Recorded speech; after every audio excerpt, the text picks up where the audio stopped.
नमस्कार दोस्तों। तो कैसे हैं आप सभी? उम्मीद होगी कि आप सभी स्वस्थ होंगे, मस्त होंगे और एकदम व्यस्त होंगे। तो आप सभी का स्वागत है हमारे YouTube channel education fact classes में।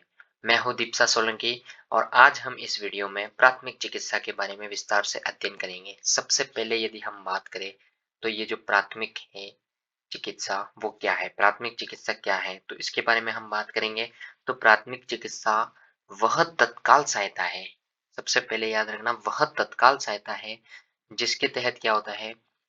वह तत्काल सहायता है जो किसी घायल या अचानक बीमार व्यक्ति को डॉक्टर या अस्पताल पहुंचने से पहले दी जाती हो। इसका उद्देश्य रोगी की जान बचाना होता है।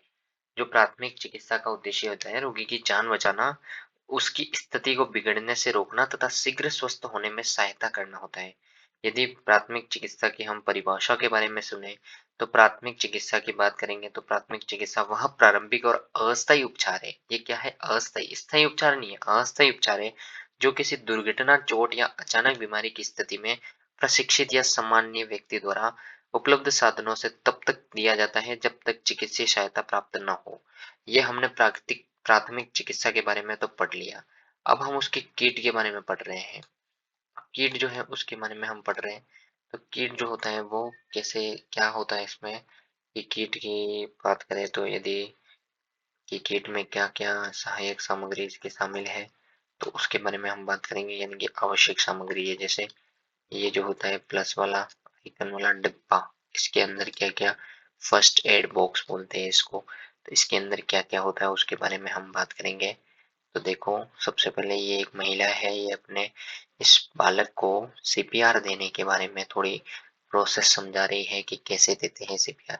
अब यदि देखें तो ये एम्बुलेंस हो जाएगी। एम्बुलेंस क्या करती है? एम्बुलेंस रोगी को अस्पताल तक पहुंचाने का सबसे महत्वपूर्ण कार्य जो है वो एम्बुलेंस करती है और इसमें इतनी सुविधाएं होती है कि रोगी को अस्पताल तक जाने से पहले मिनी हॉस्पिटल प्रोवाइड किया जाता है यहाँ पे, कि यानी जो रोगी होता है वो आसानी से यहाँ पे एक बार के लिए, कि उसको तत्काल जो डॉक्टर की सुविधा चाहिए वो एक बार के लिए अस्थायी रूप से इस एम्बुलेंस में सेवा उपलब्ध करवाई जाती है और इसके बाद उसे अस्पताल पहुंचाया जाता है। यदि हम बात करें कि क्या होता है, तो सबसे पहले जो होता है आवश्यक वस्तु किसकी, ये प्राथमिक स्वास्थ्य जो उपचार होता है उसकी आवश्यक वस्तु हो जाएगी। इनका मुख्य उद्देश्य क्या है या उपयोग कैसे है? तो यदि हम सबसे पहले बात करें गॉज या स्वैब, गॉज या स्वैब जो होता है वो घाव को ढकने, ड्रेसिंग करने या रक्त स्त्राव नियंत्रण करने में होता है। यह फोटो देख सकते हो, ये है गॉज स्वैब जिसका प्रयोग आपको ड्रेसिंग करने या रक्तस्राव को नियंत्रित करने में होता है। यदि विभिन्न आकार की पट्टियों की बात करें तो ड्रेसिंग को स्थिर रखने एवं घायल अंग को सहारा देने के लिए, जैसे ये पट्टियां हो गई, ये रुई की पट्टियां हो गई, ये सारी पट्टियां क्या होती है? विभिन्न आकार की पट्टियां जो ड्रेसिंग को स्थिर रखने एवं घायल अंग को सहारा देने के लिए होती है। यदि इसके बाद हम बात करें तो शोषक रुई यानी एब्सोर्बेट कॉटन घाव साफ करने व द्रव सोखने के लिए होती है। इसके बाद हम बात करें बैंडेड, तो बैंडेज तो आप सभी ने देखा ही होगा बैंडेज क्या होता है। ये यदि बात करें तो ये हो जाएगा बैंडेज हमारा, ये बैंडेज है। इसके बाद छोटे कटे पटे खरोच या सतही घावों को ढकने के लिए होता है बैंडेज, जैसे चाकू से कट गया हो या ऐसा कुछ हो गया हो तो उस टाइम हम जहाँ कटा है उस पे बैंडेज लगा देते हैं।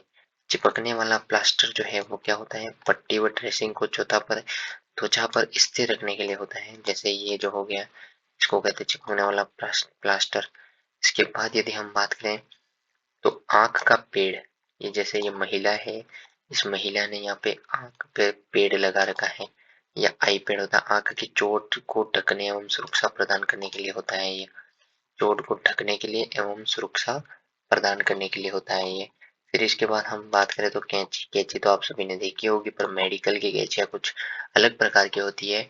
यानी कि ये देख लो, ये इस शेप में होती है, ये इस शेप में होती है, ये इस शेप में, अलग अलग शेप में इनके वो होती है। ये क्या करती है? कपड़े को काटने के लिए और पट्टियों को काटने के लिए होती है। फिर चिमटी, चिमटी की बात करें तो इसी में से चिमटी आ जाएगी, जिससे क्या होता है कि कांच के टुकड़े या बाहरी कण निकालने के लिए होता है। फिर यानी एंटीसेप्टिक घोल, एंटीसेप्टिक घोल या मलहम जो होती है, यानी कि किसी को कुछ लगी है तो वहाँ मलहम लगा के फिर पट्टी की जाती है। तो ये एंटीसेप्टिक घोल जो होता है, ये मैंने आपको बताया है, एंटीसेप्टिक घोल होता है, इसको लगा के फिर पट्टी की जाती है। दर्द निवारक दवा जो होती है आपको पता है, दर्द निवारक जो दवा होती है उसमें हल्के दर्द व बुखार में राहत पाने के लिए होती है। जैसे आप पैरासिटामोल की बात करो तो यूनिवर्सल पैरासिटामोल को क्या हल्के फुल्के दर्द कर रहे हो पैर तो उस टाइम लिया जाता है। और यदि किसी को बुखार या हल्का सर्दी जुकाम होता है तो उस स्थिति में अपन पैरासिटामोल का उपयोग करते हैं। यदि क्रेप बैंडेज की बात करें तो क्रेप बैंडेज क्या होता है, मोच एवं मांसपेशियों के खिंचाव को सहारा देने के लिए। यदि किसी व्यक्ति के मोच आ गई है, ऐसा कुछ आ गया, तो इसको बोलते हैं क्रेप बैंडेज। ये जो है वो है क्रेप बैंडेज।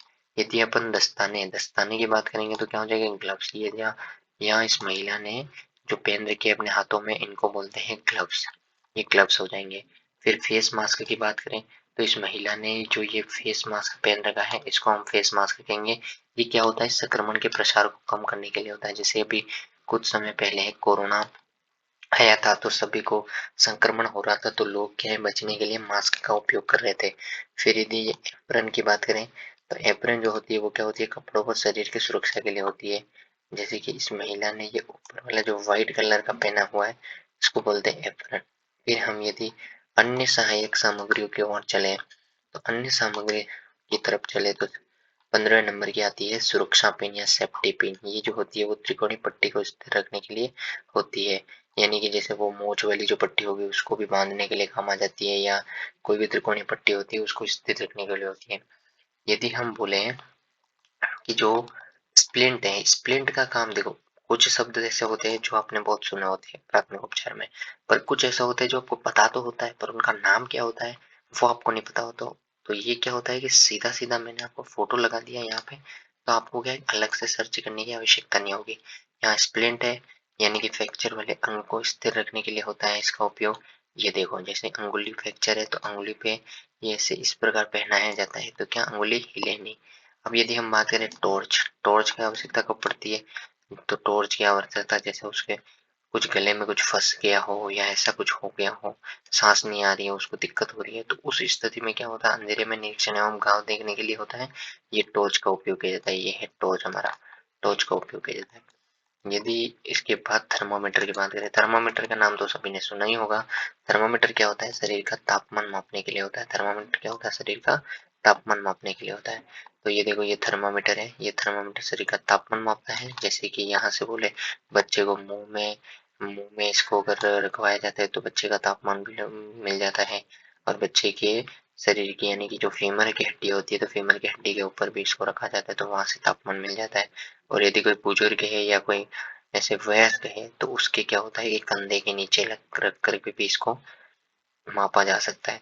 अब दर्द निवारक यानी कि बात करें मूव, जैसे मूव हो गया, वोलिनी हो गए, तो ये क्या होता है, मांसपेशियों के दर्द व मोच में राहत पाते हैं। जैसे मूव का मैंने फोटो लगा दिया, सभी ने देखा ही होगा। अब यदि बात करें जैसे सबसे अच्छा जो होता है वो होता है टूर्निकेट। अब टूर्निकेट का नाम तो बहुत सारों ने अभी ही सुना होगा, क्योंकि ये क्या होता है, अपन बेसिकली दैनिक जीवन में सुनते नहीं है। तो टूर्निकेट का नाम जो है वो हमने अभी ही सुना है। अत्यधिक एवं जानलेवा, जैसे यदि कभी रक्तस्राव हो रहा है, रुक ही नहीं रहा, मतलब रक्तस्राव ज्यादा ही हो रहा है और आप उसको कब तक पकड़ के रखोगे, तो रुक ही नहीं रहा, तो उस स्थिति में क्या होता है कि अपन टूर्निकेट का जो ये बेल्ट होता है, बेल्ट जैसा, टूर्निकेट कहते हैं इसको, बेल्ट जैसे को आकार को टूर्निकेट कहते हैं। इस टूर्निकेट को क्या होता है, हाथ पे बांध दिया जाता है, जहां से रक्त निकल रहा होता है उसके हल्का सा ऊपर की ओर इसको बांध दिया जाता है, कस करके टाइट कर लिया जाता है, जिससे क्या होता है, रक्त का स्त्राव जो होता है वो रुक जाता है और रक्त क्या होता है, बाहर नहीं निकलता है। फिर ग्लूकोज और चीनी की बात करें तो ग्लूकोज और चीनी तो आपको पता ही है, ग्लूकोन डी हो गया या चीनी आपकी जो टेबल शुगर हो गई उसके बारे में, तो ये क्या होती है, कमजोरी एवं निम्न रक्त शर्करा में ऊर्जा प्रदान करने के लिए होते हैं। आपको पता तो है ये कि ग्लूकोज क्या होता है, वो इंस्टेंट एनर्जी देता है, यानी कि कार्बोहाइड्रेट का स्रोत होता है इसमें। तो कार्बोहाइड्रेट हमारे शरीर को क्या होता है, तुरंत तुरंत क्या होता है, ऊर्जा देता है। फिर यदि बात करें फेस शील्ड या पॉकेट मास्क, पॉकेट मास्क की बात करें तो ये हो जाएगा सीपीआर वाला, ये जो होता है इसको बोलते हैं पॉकेट मास्क। जैसे ये एक महिला यहाँ पे एक पुरुष या किसी अन्य महिला को सीपीआर दे रही है तो उसके लिए क्या हो जाएगा, पॉकेट मास्क हो जाएगा, यानी कृत्रिम श्वसन देने समय संक्रमण से सुरक्षा हेतु यदि आप उसको सीपीआर दे रहे हो यानी कृत्रिम श्वसन देते समय संक्रमण से सुरक्षा हेतु ये हो जाएगा पॉकेट मास्क। फिर हैंड सैनिटाइजर, सैनिटाइजर का नाम तो आपने वैसे कोरोना काल में बहुत ही सुना होगा कि ये सैनिटाइजर, वो सैनिटाइजर, सैनिटाइजर लगा के बाहर जाओ, सैनिटाइजर लगा के अंदर आओ। सब आपने सैनिटाइजर के बारे में सुना ही होगा सैनिटाइजर के बारे में। तो हाथों को संक्रमण मुक्त रखने के लिए सैनिटाइजर का प्रयोग करना है। फिर यदि बात करें हम सेलाइन, सेलाइन की बात करें तो सेलाइन या स्वच्छ जल, स्वच्छ जल क्या होता है? सेलाइन सॉल्यूशन या स्वच्छ जल। आँख व गाफ साफ करने के लिए इसका उपयोग किया जाता है। फिर बर्न ड्रेसिंग जो होती है वो क्या होता है? बर्न ड्रेसिंग ये भी एक नया नाम है। जैसे कि मैं बात करूँ तो इम्पोर्टेंट जो है वो हमारा यही हो जाएगा। जैसे मैं आपको इम्पोर्टेंट बताऊँ, ये बर्न ड्रेसिंग जो है वो वेरी इंपॉर्टेंट है। बर्न ड्रेसिंग जो है वो वेरी इंपॉर्टेंट है, यानी कि ये क्या है? जलने की स्थिति को प्राथमिक उपचार हेतु, यानी कि ये जो है वो हमारा बर्न ड्रेसिंग है। इसको क्या करते हैं? लगाते हैं यहाँ पे। इसके बाद आपातकालीन सूची की बात करें तो आपातकालीन सूची आपको कुछ नंबरों के बारे में जैसे पता होना चाहिए कि आपको कभी भी आपातकालीन की स्थिति में ये फोन करना पड़ सकता है, कि जैसे एम्बुलेंस को फोन करना पड़ा या किसी नियर बाय जो आपको पुलिस स्टेशन है उसको फोन करना पड़ा, तो उस स्थिति में आप क्या होता है कि फोन कर सको। तो आप आपातकालीन स्थिति वालों को फोन करने के लिए जैसे कि आपने यहाँ पूछा कि एम्बुलेंस, अस्पताल एवं अन्य सेवाओं से शीघ्र संपर्क करने हेतु, यानी कि एम्बुलेंस, अस्पताल एवं अन्य सेवाओं से शीघ्र संपर्क करने हेतु एक आपातकालीन सूची जो होती है वो क्या होती है, तो वो मैं आपको बता देता हूँ। जैसे सबसे पहले आप एम्बुलेंस को फोन करते हो, तो एम्बुलेंस जो होता है उसको फोन करने के लिए आपको 108 नंबरों के दायरे करना होता है। एम्बुलेंस को फोन करने के लिए आपको 108 नंबर पर फोन करना होता है। उसी प्रकार अन्य आपातकालीन सूची के बारे में भी मैं आपको बताता हूँ कि क्या-क्या होता है। जैसे कि अस्पताल एवं अन्य सेवाओं को शीघ्र संपर्क करने हेतु तो आपको यदि किसी दोस्त को एम्बुलेंस सेवा के लिए मतलब एम्बुलेंस को बुलाना है तो आपको 108 पर कॉल करना होगा। यदि आपको क्या करना है कि कहीं आग लग गई हो, ऐसी स्थिति में हो तो आपको 108 पर कॉल करना है, यानी अग्निशमन सेवा जो मिलेगी वो 100 नंबर पे यदि आप कॉल करते हो, 100 नंबर पर कॉल करने पर आपको कौन मिलेंगे? 100 यानी कि 100 पुलिस वाले मिल जाएंगे। यदि कोई चाइल्ड वाला कोई दिक्कत होती है तो 1058 पे आपको फोन करना है, तो क्या हो जाएगा? चाइल्ड हेल्पलाइन बच्चों की सहायता के लिए हो जाएगा। और फिर इसके बाद यदि हम बात करें तो ये प्राथमिक चिकित्सा मार्गदर्शिका ये होनी चाहिए आपके पास। फर्स्ट एड मैन्युअली होना चाहिए। आपातकालीन परिस्थितियों में सही निर्देश प्राप्त करने हेतु तो ये होना चाहिए। फिर फर्स्ट एड जो है ये पुस्तिका ये होनी चाहिए आपके पास। ठीक है, उम्मीद होगी कि आपको ये वीडियो अच्छा लगा होगा। अगर अच्छा लगा हो तो आप इसे पसंद करें, और नहीं अच्छा लगा हो तो आप इसे नापसंद भी कर सकते हैं, और अपने दोस्तों के साथ इसे जरूर शेयर करें।